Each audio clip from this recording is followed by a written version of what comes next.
뒤숭생숭했습니다. 우리 성도님들도 이제 가을, 겨울 어쩌면 2개월밖에 남지 않았는데 올 한 해 잘 보내시기를 또 주님의 이름으로 축원드립니다.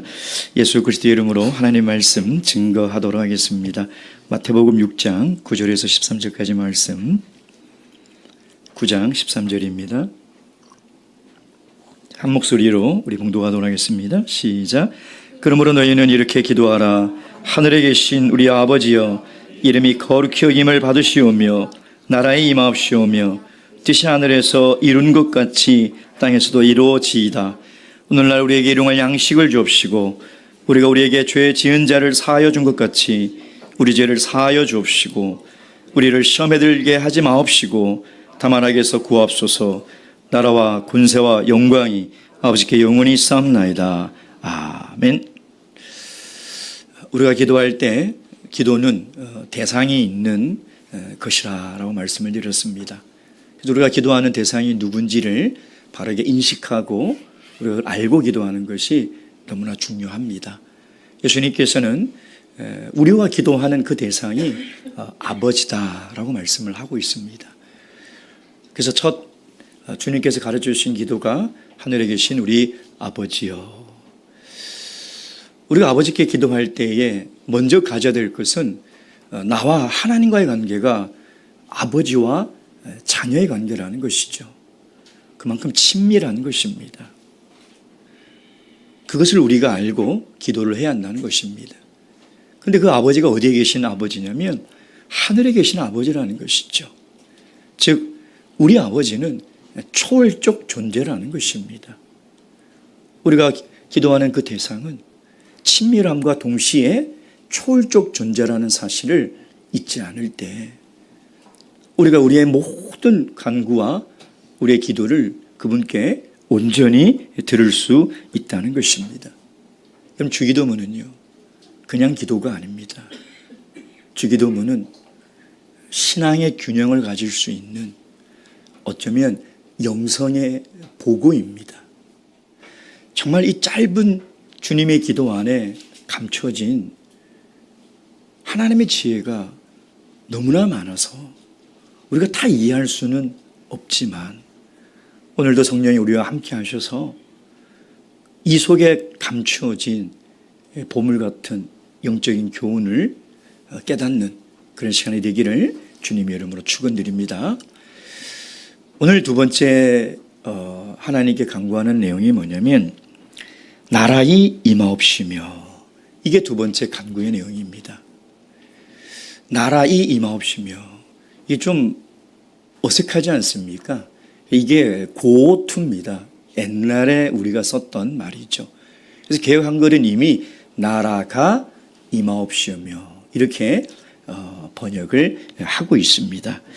마태복음 6장 33절 말씀, 마태복음 6장 33절 말씀 다 함께 읽겠습니다. 33절 34절 시작. 너희는 먼저 그의 나라와 그의 의를 구하라. 그리하면 이 모든 것을 너희에게 더하시리라. 그러므로 내일 일을 위하여 염려하지 말라. 내일 일은 내일 염려할 것이요 한낱 괴로움은 그날에 족하니라. 오늘 예수님께서 마태복음 6장을 통해서 주기도문을 말씀하시면서 어쩌면 주기도문의 결론과 같은 내용이 오늘 6장 33절 34절의 말씀입니다. 즉 기도의 우선순위를 우리에게 이야기를 하고 있습니다.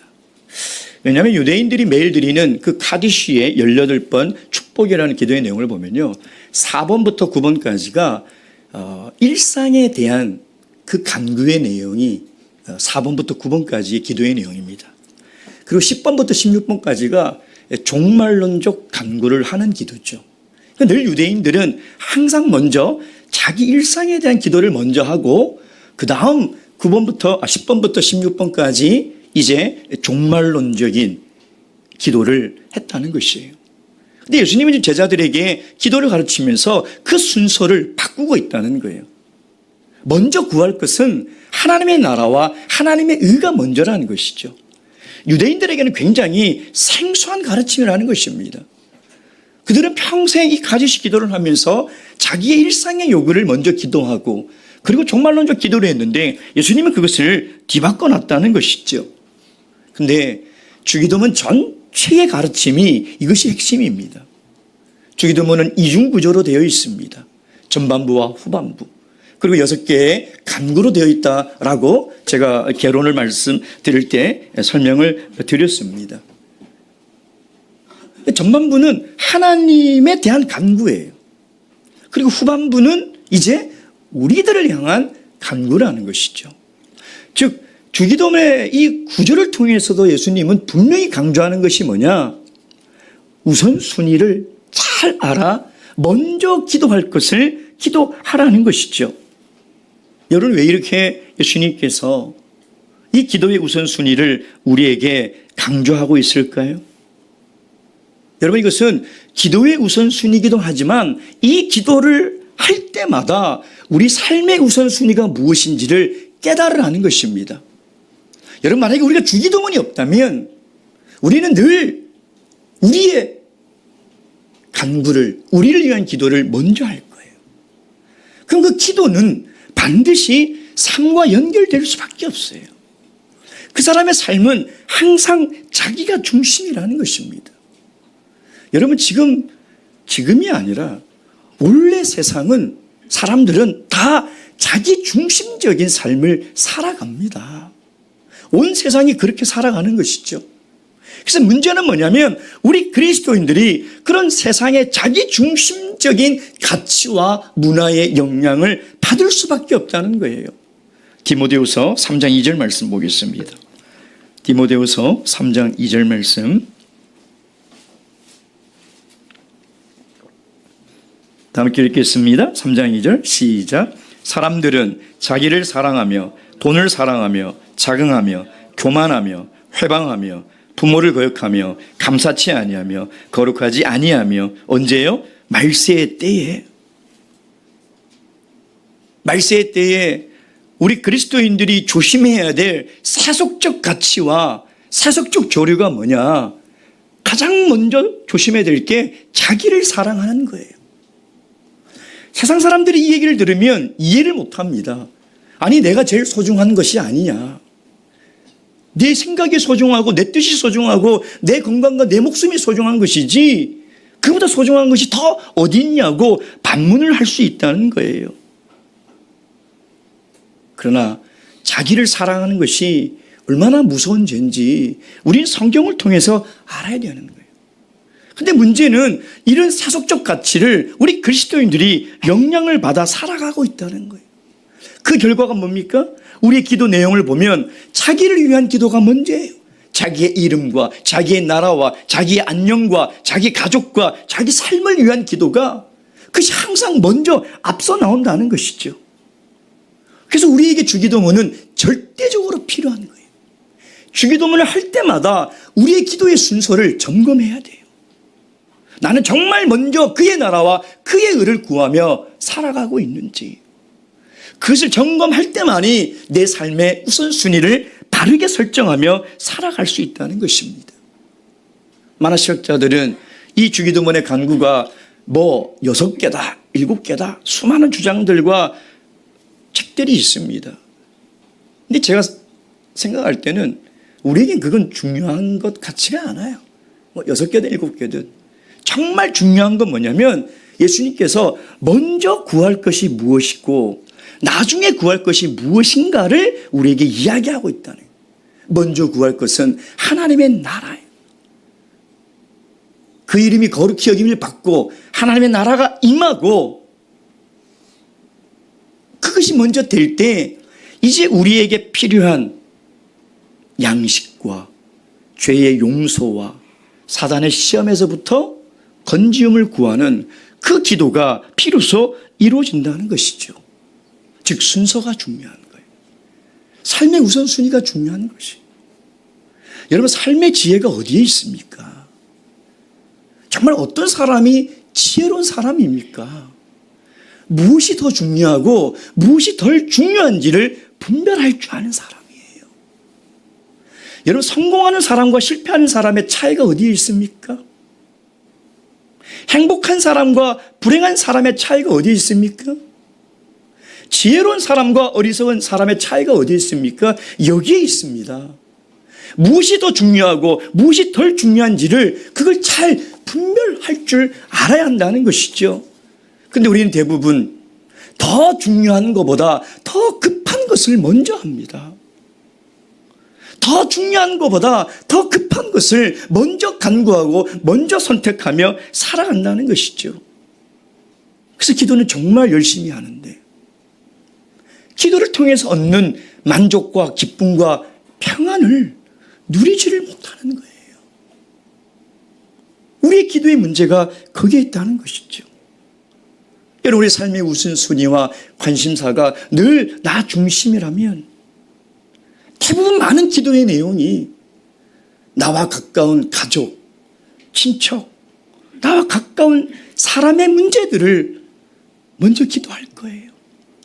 그것이 사고이든 질병이든 고통이든 무엇이든 간에 그것을 먼저 기도하게 된다는 거예요.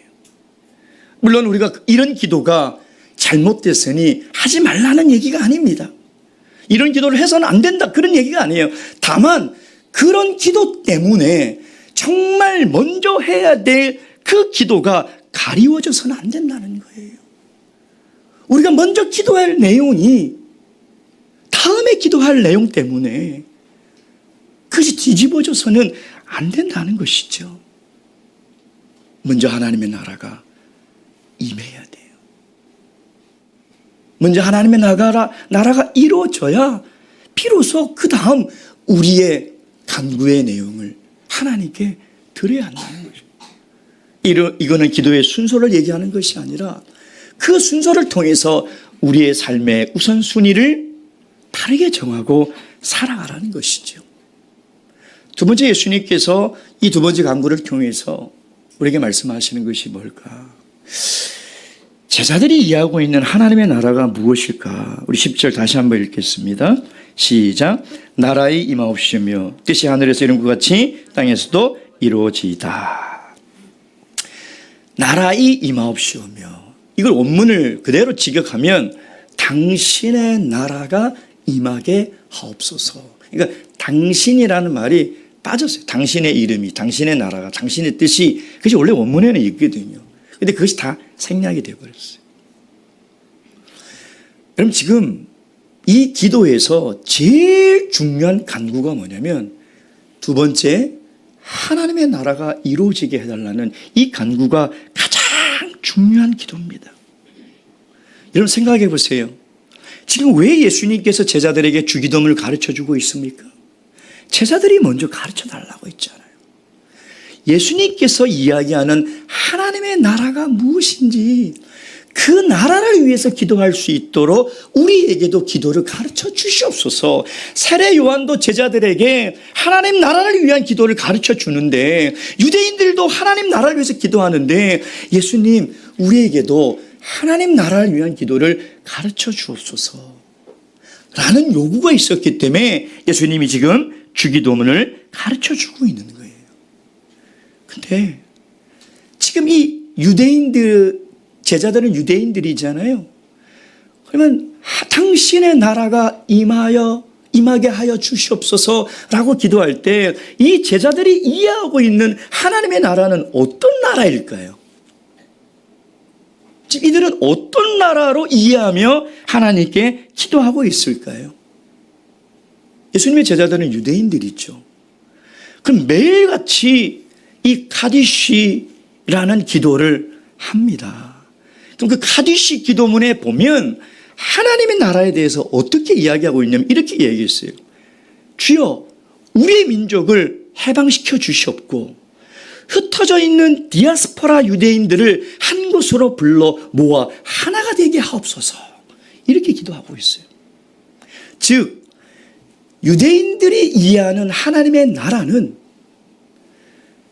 다윗 왕가의 재건, 로마 제국으로부터의 해방, 포로로 흩어졌던 같은 동족들이 다시 고토로 돌아와서 나라를 회복하는 것, 그것이 하나님의 나라에 대한 이해였다는 거예요. 사도행전 1장 6절 말씀 보겠습니다. 사도행전 1장 6절 말씀. 1장 6절 다 함께 읽겠습니다. 6절 시작. 저희가 모였을 때에 예수께 묻자고 가로되 주께서 이스라엘 나라를 회복하심이 이때이니까 하니. 그 당시 유대인들은 로마 제국에서부터 해방하기 위하여 무력 투쟁을 한 거예요. 열혈당을 조직해서 끊임없이 반란을 일으켰던 거죠. 그러니까 그들은 예수님 당시에 꿈꾸던 하나님 나라를 위해서 무력을 사용해서 로마에 대항했던 거예요. 그 결과가 뭡니까? 예수님의 예언대로 예루살렘은 멸망했어요. 마태복음 24장 2절 말씀. 마태복음 24장 2절 말씀. 마태복음 24장 2절 말씀입니다. 다 함께 읽겠습니다. 시작. 대답하여 가라사대 저희가 이 모든 것을 보지 못하느냐? 내가 진실로 너에게 이르노니 돌 하나도 돌 위에 남지 않고 다 무너뜨리우리라. 아멘. 예수님의 예언처럼 AD 60년부터 70년까지 강렬하게 무력 투쟁을 한 결과가 뭐예요? 티토스 장군이 예루살렘을 함락해서 예루살렘 성전에 돌 위에 돌 하나도 남기지 않고 아예 이스라엘 나라가 사라져버렸어요. 그들이 그렇게 기도하고 그렇게 꿈꾸던 나라는 멸망했다는 거예요. 예수님이 이야기하는 하나님 나라의 운동은 뭐예요? 예수님이 제자들에게 가르치는 하나님 나라의 회복의 핵심이 무엇입니까? 새로운 하나님의 백성들이 세상의 빛과 소금으로 살아가라는 거예요. 이것이 예수님의 기도의 가르침이 이 유대인의 기도와 다른 것이라는 거예요.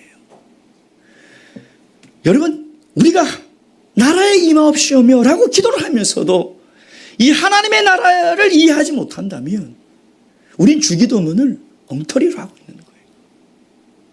하나님의 나라를 잘못 이해하고 기도하고 있다면 예수님께서 기도를 통해서 우리에게 가르쳐주고자 하는 그 교훈을 우린 깨닫지 못하고 기도하고 있다는 것이죠.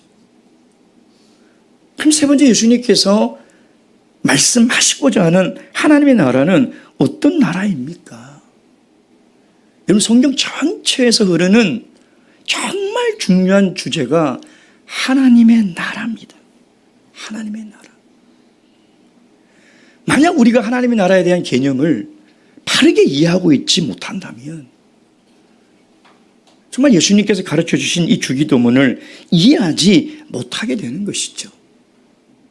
구약에는 하나님의 나라는 단어가 없습니다. 그러니까 하나님의 나라라는 이 개념의 단어는 신약 성경에만 나오는 거죠. 그래서 헬라어로 바실레이아라는 단어를 쓰고 있어요. 이것이 하나님의 나라라는 거예요.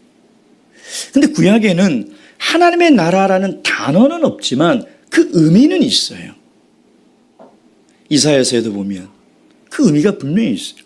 그 의미가 뭐냐면 하나님의 통치, 하나님의 왕권이라는 뜻을 신약에 와서 바실레이아, 하나님의 나라라는 단어로 바꾼 것이에요. 그래서 하나님의 나라를 가장 잘 표현하는 게 뭐냐? 하나님의 통치, 하나님의 통치. 하나님의 법과 하나님의 지배를 받는 것. 이것이 하나님의 나라라는 것입니다. 즉, 오늘 주기도문의 이 두 번째, 나라이 임하옵시고, 이것을 하나님의 통치의 관념으로 다시 해석한다면 당신이 오셔서 당신이 통치하여 주시옵소서, 이런 말이에요. 하나님의 나라가 임하여 주시옵소서라는 말은 당신이 오늘 내 삶에 이곳에 오셔서 당신이 다스려 주옵소서, 이런 뜻이라는 것입니다. 여러분, 예수님이 육신으로 이 땅에 오셔서 복음을 접할 때 첫 일성이 회개하라, 천국이 가까웠다는 거예요. 하나님의 나라가 가까웠으니 회개하라 라고 이야기를 하고 있다는 거예요.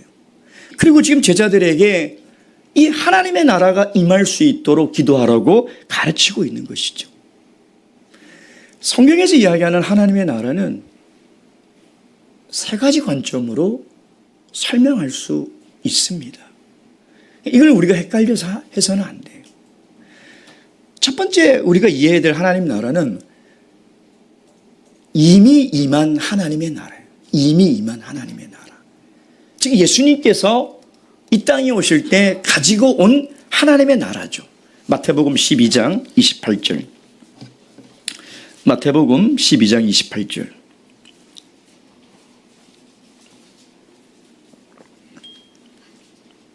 (12장 28절) 말씀 다 함께 읽겠습니다. 시작.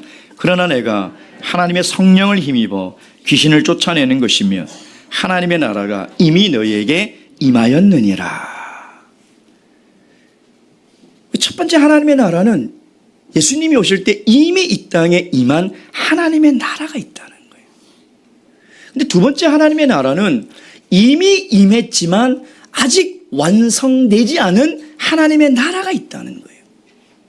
우리에게 성령이 임했다는 것은 이미 하나님의 나라가 임했다는 거예요. 성령으로 하나님의 교회가 세워졌다는 것은 이미 교회를 통해서 하나님의 나라가 임했다는 거예요. 근데 이 하나님의 나라는 아직 완성이 되지 않은 하나님의 나라예요. 하나님의 나라는 여기 있다 저기 있다 할 것이 아니요 너희 안에 있다는 이 안에라는 것은 두 가지로 해석이 됩니다. 첫째는 너희 마음속에 임했다는 거예요. 성령으로. 그리고 어몽 너희 가운데에 임했다는 거예요. 이 공동체에 임했다는 것이에요. 교회 공동체에 임했다는 거죠. 이게 왜 이렇게 중요하냐? 내 마음에만 하나님의 나라가 임하면 안 돼요. 나만 천국 가면 안 돼요. 나만 천국에 임해서 나만 행복하면 안 된다는 거예요. 그건 잘못된 하나님의 나라예요. 나에게만 하나님 나라가 임하고 다른 사람에게는 하나님 나라가 임하지 않으면 그건 잘못된 하나님의 나라예요. 나에게 임한 하나님의 나라는 우리 공동체 안에도 임해야 되는 거예요. 근데 이 하나님의 나라는 이미 임했지만 아직 완성되지 않은 하나님의 나라라는 거예요. 세 번째 우리가 알아야 될 하나님 나라는 완성된 하나님의 나라예요. 예수 그리스도께서 심판주로 재림하실 때 완성될 그 나라. 아멘 주 예수여 어서 오시옵소서. 오셔서 온전한 하나님의 나라를 통치하여 주시옵소서. 그때 이루어질 완성된 나라가 하나님의 나라라는 것이죠. 그럼 오늘 주기도문을 통해서 예수님께서 우리들에게 가르쳐 주시는 하나님의 나라는 몇 번째 하나님 나라일까요? 셋 중에 하나입니다. 그죠? 두 번째 하나님 나라예요. 이미 임했지만 아직 완성되지 않은 하나님의 나라를 이야기하고 있는 거예요. 여러분 성경에서 이야기하는 하나님의 나라가 우리가 죽으면 가게 될 완성된 하나님의 나라에 대한 이야기가 많을까요? 아니면 내 마음속에 우리 교회 공동체에 임한 아직 완성되지 않은 하나님의 나라에 대한 이야기가 많을까요? 후자가 훨씬 많습니다. 아직 완성되지 않은 하나님의 나라에 대한 비유가 예수님의 그 비유의 설교를 보십시오. 온통 그 나라에 대한 이야기밖에 없어요. 근데 우리는 이 땅에 임한 아직 완성되지 않은 하나님의 나라에는 관심이 없어요. 얼마나 거룩하게 사는지 완성된 하나님 나라 저 나라에만 관심이 있어요. 모든 관심이 거기에만 있어요. 지금 이 땅에 임한 하나님의 이 나라가 훨씬 더 중요한데 성경에 이야기하는 나라는 이 나라인데 예수님이 기도하라는 나라는 바로 이 나라인데 우리 너무 저 완성된 나라에만 소망을 두고 살아가서 그런지 이 나라에는 관심이 없다는 거예요. 여러분 예수님의 관심은 온통 이 나라에 이미 임했지만 아직 완성하지 않은 이 나라에 있는 거예요. 여러분 우리에게 성령이 임해서 우리가 하나님의 나라가 되고 하나님의 성전이 됐지만 우리 여전히 아직도 연약하고 죄 짓지 않아요. 하나님이 우리 삶을 통해서 기대하는 게 뭐예요? 우리가 온전해지는 거예요. 우리가 온전한 하나님의 나라가 되어가는 거예요. 그것이 훨씬 중요한 거예요. 여러분, 하나님이 성령을 통해서 이 교회를 세운 목적이 뭐예요? 이 땅에 하나님 나라를 세우라는 거예요. 예수 그리스도의 복음을 전파해서 이 땅에, 이 세상에 하나님 나라를 세우라는 것이, 그것이 하나님의 기도에 가르치는 것이죠. 왜 이렇게 예수님께서 이 하나님의 나라를 강조하고 이 하나님 나라를 위해서 기도하라고 이야기를 하고 있느냐? 그건 이 세상에 하나님의 나라 말고도 또 한 나라가 더 있기 때문이에요. 그 나라가 어떤 나라예요? 사탄의 나라가 있기 때문이에요. 여러분, 하나님의 나라는 하나님의 통치를 받는다고 그랬죠. 사탄이 우리를 죄짓게 유혹하는 첫 번째가 뭔지 알아요? 너 스스로를 통치하고 너 스스로를 주장해서 너 스스로의 인생의 주인이 돼서 살아가라는 거예요. 하나님의 통치를 받지 말라는 거예요. 여러분, 그것이 사탄의 나라에서 사탄의 통치를 받으며 살아가는 이 세상의 모습이라는 것입니다. 하나님의 통치가 필요 없이 자기 스스로 살아가는 것, 이게 바로 죄예요, 죄. 하나님 앞에 자기를 주장하는 것이 죄의 본질이라고 성경은 이야기를 하고 있는 거예요. 여러분, 사탄이 인류 최초의 아담을 유혹했던 그 죄의 출발이 뭐예요? 아담에게 뭐라고 얘기한 거예요? 너 저 선악을 알게 하는 나무를 먹어. 너 스스로의 인생의 주인이 돼서 너 스스로의 인생을 통치하며 살아가라. 여러분, 이게 죄의 본질이에요. 선악과를 먹은 결과가 뭡니까?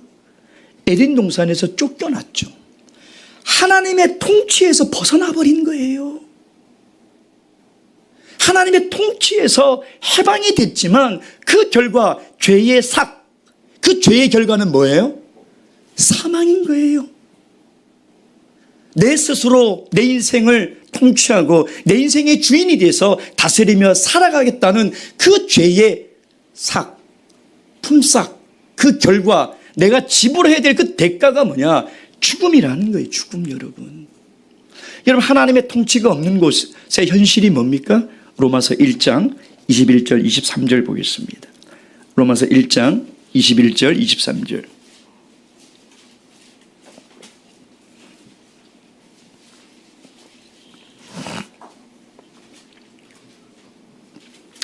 다 함께 읽겠습니다. 시작. 하나님을 알되 하나님으로 영화롭게 아니하며 감사치도 아니하고 오히려 그 생각이 허망해지며 미련한 마음이 어두워졌나니 스스로 지혜 있다 하나 우준하게 되어 썩어지지 아니하는 하나님의 영광을 썩어질 사람과 금수와 버러지 형상의 우상으로 바꾸었느니라. 아멘. 우리가 살아가는 이 세상을 보면 하나님의 이름은 마땅히 거룩히 여김을 받아야 되는데 그 하나님의 이름이 어떻게 되고 있습니까? 사람들은 피조물로서 마땅히 그 이름 앞에 경배하며 엎드리고 순복해야 하는 것이, 그것이 이치예요. 그게 순리예요. 근데 오히려 그들은 그 이름을 반역하고 거역하며 그 이름을 조롱하고 있지 않습니까? 하나님을 경배하지 않는 것뿐만 아니라 그 하나님 앞에 반역하며 하나님을 거역하는 삶을 살아가고 있어요. 여러분, 사람들은 하나님의 이름과 영광에 아무 관심이 없습니다. 만약 우리 마음에 하나님 나라가 이루어지지 않으면 우리도 마찬가지예요. 하나님의 통치를 받지 않으려고 해요. 내 주장대로, 내 뜻대로 살고 싶어 하는 거죠. 왜 그래요? 죄 때문에 그래, 죄. 내가 이런 마음이 든다는 것은 사탄의 통치 아래로 내가 들어간다는 거예요. 에베소서 2장 2절 말씀 보겠습니다. 에베소서 2장 2절 말씀. 에베소서 2장 2절 말씀. 에베소서 2장 2절 다 함께 읽겠습니다. 시작. 그때 너희가 그 가운데서 행하여 이 세상 풍속을 쫓고 공중의 권세 잡은 자를 따랐으니 곧 지금 불순종의 아들들 가운데서 역사하는 영이라. 아멘. 하나님의 통치가 없는 이 세상의 현실을 보세요. 하나님의 통치를 받지 않고 자유를 누리겠다고 살아가는 사람들의 현실을 보세요. 온갖 죄를 다 저지릅니다. 살인과 강도와 마약과 전쟁과 폭력과 도덕적 윤리적 타락. 여러분, 지금 이 세상이 왜 이렇게 됐습니까? 하나님의 통치에서 벗어났기 때문에. 하나님의 나라가 이 땅에 임하고 확장돼야 되는데 하나님의 나라가 확장되지는 않고 사탄의 나라가 자꾸 확장되기 때문에. 사탄의 통치를 받는 사람들은요, 죄를 짓는 것이 행복이라고 생각해요. 죄가 죄인지를 모릅니다. 그렇게 사는 것이, 그렇게 쾌락을 누리고 즐겁게 사는 것이, 그것이 행복이라고 생각하는 거죠. 그래서 오늘 우리 그리스도인들의 삶의 가장 중요한 우선순위가 이 사단의 나라의 통치에 맞서서 하나님, 내 삶과 내 마음 가운데 하나님의 나라가 임하게 해달라고 기도해야 된다는 거예요. 우리 교회를 통해서 복음이 전파되고 하나님의 통치를 받는 사람들이 늘어나도록, 하나님 나라가 확장되도록 우리가 기도해야 된다는 거예요. 이게 가장 중요한 거예요. 그래서 우리는 먼저 그의 나라와 그의 의를 구할 수 있어야 돼요. 오늘 주님께서 가르쳐 주신 이 두 번째, 이 간구의 내용을 통해서 우리의 기도의 우선순위가 달라질 뿐만 아니라 우리의 삶의 우선순위도 달라져서 내가 하나님의 나라로 성장해 나가고 우리 교회를 통해서 이 죄악되고 사속된 이 세상에 하나님 나라가 확장되어지길 기도하며 실천하며 살아가는 저와 여러분이 되시길 주님의 이름으로 축원드립니다. 묵도하시겠습니다.